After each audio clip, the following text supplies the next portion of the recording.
What's up mga kaasang? Welcome back to my channel at for today's video, ayun nga, matagal akong wala sa bahay, mga 2 araw. At medyo naging busy kami nung mga nakalipas na araw. At hindi ko masyado natutukan yung mga isda natin. So ayun, nagkaroon na naman ako ng problema, no? Dahil yung mga flower natin, alam naman natin na mahina sa lamig. Ayan, nilalamig na naman sila. Kasi grabe, hindi ko alam kung bakit biglang lumamig na naman ngayon, no? Kasi ayun nga, after nung Christmas, syempre alam natin malamig. Pero nung time na yun, hindi naman gaanong kalamigan. Pero ngayon, iba yung hangin talaga ngayon. At ayun, sa loob ng bahay, naiipon yung lamig. At yun nga, wala kami dito, kaya hindi ko rin napapasingaw, hindi ko nabubuksan yung mga dapat kong buksan. So, ayun, naging malamig dito sa loob ng bahay ng mga nakalipas na araw. At ayun, napansin ko nga na nagkaroon na, yung una, yung ginagamot natin may hexa na talaga yan. Tapos yung isa, yung maliit, parang ano na naman, parang ayan, parang wala na naman siyang gana.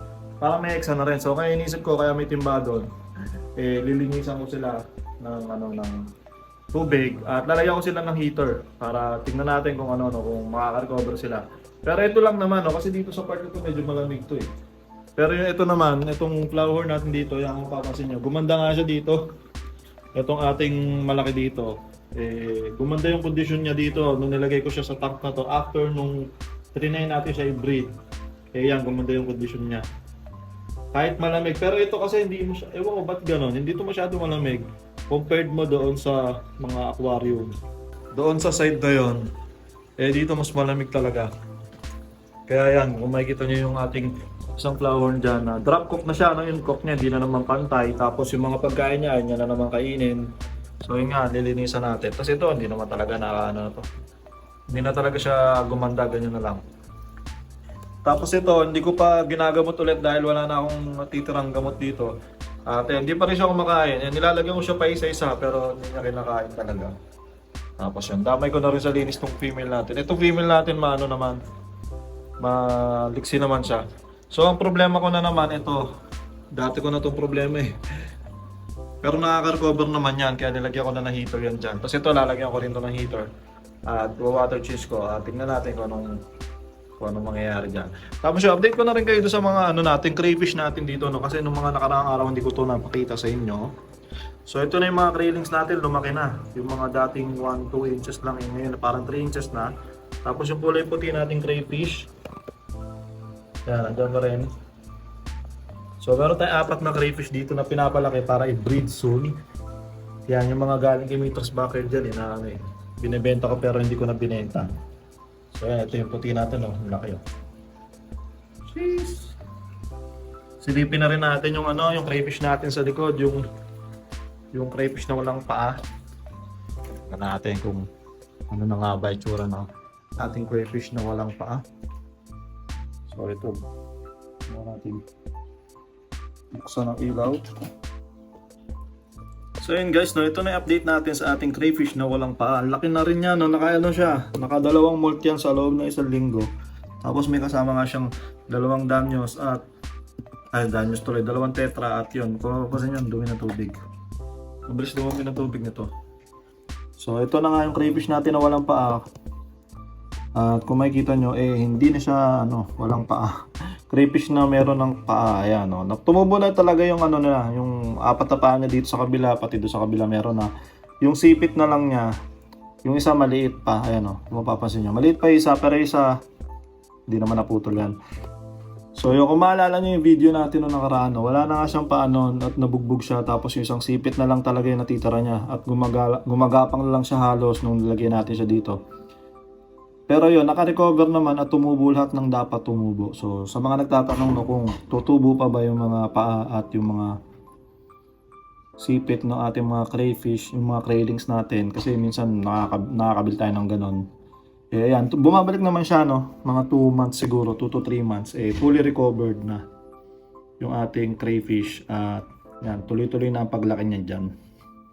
Water change ko na rin yan. Pero bago natin yung water change yun, ito muna unahin natin syempre.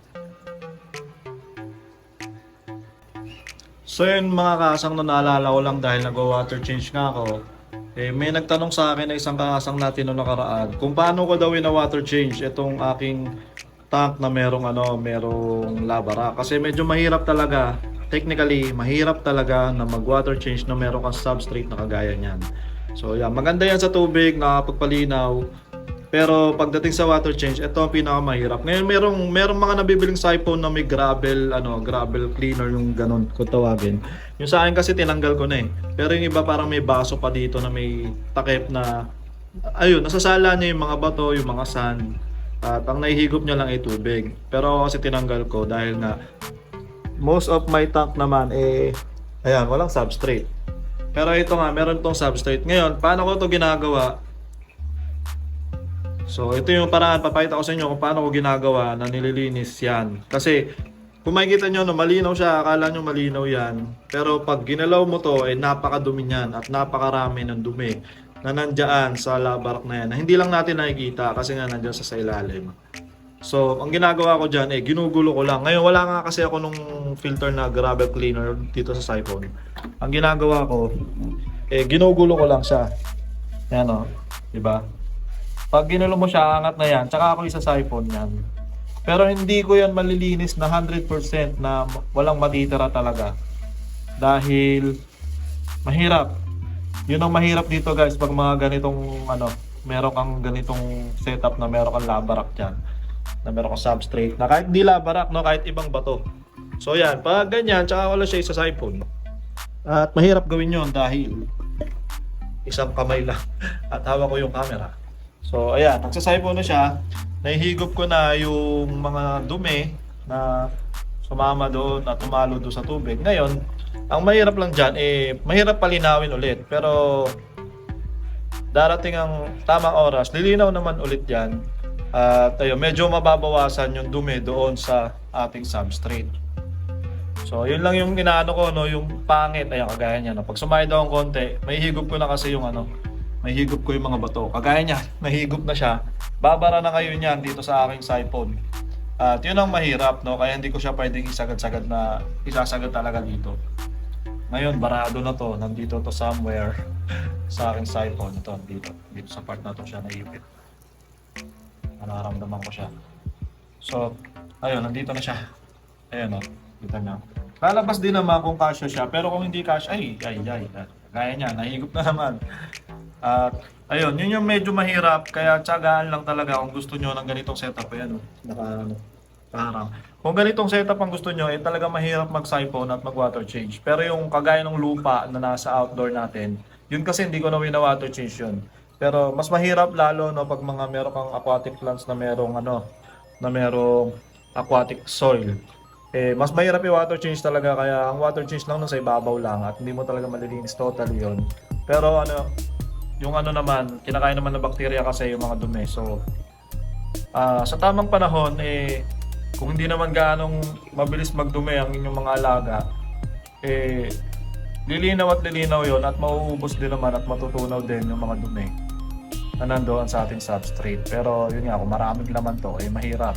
Kagaya nito sa akin, ang hirap talaga nito. Pero lilinaw pa rin yan ng ganyan. Siguro mga 1 week.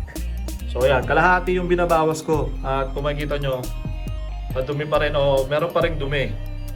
Dahil hindi naman natin talaga maubos siya kung hindi natin ubusin yung tubig. Tapos, pag dinagdagan ko siya, tataas ulit yan at halo ng konti. Pag tumining na yung mga dumi niyan, lilinaw siya ulit na kagaya ng mga nandiyan sa tabi niya. Ganyan kalinaw. So ayun, sana nasagot ko yung tanong mo, no? Shoutout sa'yo. Senpai CTZ. Isang kaasang natin na solid yan. So yun mga kaasang, nalinisan ko na yung mga flower horn tank natin dyan. Tapos nalagyan ko na ng heater yan. May heater yan. So ayun, observe natin kung siguro mga 1 week. Tapos upload ako ulit. Tingnan natin kung ano na mangyayari dito sa mga flower horn natin dito. At ayun, kung sakali man na may mag-comment dyan na bakit yung sa akin ganito, nilalamig, hindi naman nagkakaganyan. Diba iba kasi ang flower horn guys, no? Hindi naman pare-pareho yan. Unang-una, hindi tayo pare-pareho ng klima, hindi tayo pare-pareho ng tubig, hindi tayo pare-pareho ng isda na flower horn. So magkakaiba yan, wala naman talaga magkakaparehas. At kung ang flower horn nyo ay nakakasurvive sa malamig, hindi naman lahat ganon. So meron din naman akong kakilala ng mga ganyan din na nahihirapan din pag lumalamig at nawawala sila sa kondisyon. So ayun nga, yung iba sinasabi kahit wag na mag-heater, hayaan lang daw masanay sila. Yung iba naman sinasabi, mag-heater kayo para mas maganda yung isda nyo. Depende naman sa inyo. No? Ako naman kasi, yung makakasurvive naman talaga yung ating flowerhorn. Pero mas gusto ko kasi nakikita silang maganda. Kaya okay lang sa akin na gumamit ng heater. At okay lang sa akin na gumastos ng konti lang naman na idadagdag niya sa kuryente. So, okay lang sa akin gumastos ng konti para makita kung maganda yung alaga. So, depende naman yon sa tao kung ano yung trip nyo rin at kanya-kanyang trip din talaga tayo. So, ayun, balita ko kayo guys. Tapos, hindi pa ako tapos doon sa mga wina-water change ko dito. Kaya, ayun, tatapusin muna sila. Tapos, try natin mag-upload ulit bukas. So, ayun, sana may natutunan kayo sa video na to at sana nag-enjoy kayo sa mga pinakita ko. At ayun, tapusin na natin ang video to. Maraming salamat sa mga nanonood. Peace out!